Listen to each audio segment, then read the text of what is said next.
Week one of the fantasy football season is in the books. That means it's time to hit the waiver wire. And for help with the waiver wire, let's bring in Sports Illustrated fantasy and gambling analyst Jen Piacenti. So, Piacenti, we saw some running backs see their value rise in week one, leading with Elijah Mitchell in San Francisco. Absolutely. Once Mostert went out of the game, we saw Elijah Mitchell get the lion's share of the carries, 19 of them, in fact, and he ran for 104 yards and a touchdown. Now, in contrast, JaMycal Hasty only saw one of those carries. We don't really know what's going on with Trey Sermon being a late scratch, so I do think Elijah Mitchell is your priority this week for a waiver wire pickup. However, please bear in mind, we've been fooled by Kyle Shanahan before. This is a plug-and-play run defense. At any moment, this could be someone else's backfield, including Jeff Wilson Jr., who will come back later in the season, and of course, Raheem Mostert, who could also be back in about 8 weeks. But for now, Elijah Mitchell looks like the best running back to target on the waiver wire this week. Other running backs that you like this week, including Nyheim Hines and Mark Ingram, who had 26 carries for the Texans. Yeah, 26 carries, which was the second most on Sunday, only behind Joe Mixon, another name a lot of us were curious about how it would shake out this year, but it does look like Joe Mixon is also getting all those carries they said he would get. So, I don't necessarily advocate using the Houston run game, but it does appear that Mark Ingram is the guy. We saw Phillip Lindsay also get into the end zone. I don't think it's David Johnson. If you're in need of a running back, though, it's worth putting a few dollars of fab over on Mark Ingram.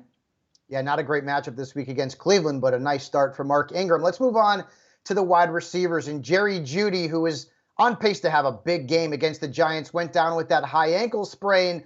What wide receivers can fantasy managers pick up to replace him in Denver and to help them for the rest of the season? So Denver is so loaded that you're fortunate enough to be able to go just to one of his teammates. I like both KJ Hamler and Tim Patrick. KJ Hamler is the one I believe probably has the bigger ceiling, if you will. If he hadn't dropped that 56-yard bomb in the end zone, his numbers would look a lot better. But on the same amount of targets, Tim Patrick was actually more productive. He was a perfect 4 for 4 with 39 yards and a score. He is following up on an excellent 2020 season where he had 0 drops on 79 targets. So the fact that Tim Patrick is the wide receiver 4 over in Denver, it's just incredible to me. I think either of these guys are great pickups this week. Jen is also picking up Nelson Aguilar, who had a nice debut with the New England Patriots. Now let's move to the Saints. I mean, if you had told me that Jameis Winston was going to throw 5 touchdown passes and Aaron Rodgers would have none with 2 picks, I'd have thought you were crazy. But that's exactly what happened. Jen, what do fantasy managers do with Jameis Winston? And what about Juwan Johnson? I'm interested in Jameis Winston as a backup quarterback or a QB2. It was a pretty impressive debut. He looked sharp on Sunday. I think moving over into the Sean Payton offense, it's a much safer way to play. He's making less risky decisions, if you will, like he did in the Bruce Arians offense. So I like Jameis Winston as a second quarterback, certainly someone for your bye week. Didn't throw for a lot of yards, but did throw for 5 touchdowns, and he's still available in 65% of leagues. As far as Juwan Johnson goes, wow, he really rewarded fantasy coaches yesterday, didn't he? Getting into the end zone twice, and he had 3 end zone targets. So that's pretty huge. If you're playing the touchdown lotto with your tight end, this is a ticket to scratch.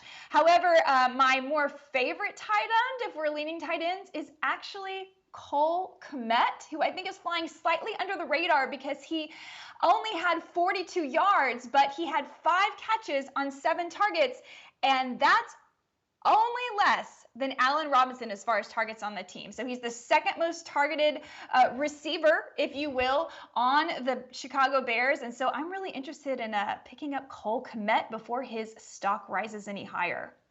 Yeah, and Kmet also saw significantly more snaps in that game than Jimmy Graham. Right. So the Bears have certainly moved on to Kmet being their tight end 1. So for all of Jen Piacenti's waiver wire pickups, and there are several, make sure you check out si.com/fantasy.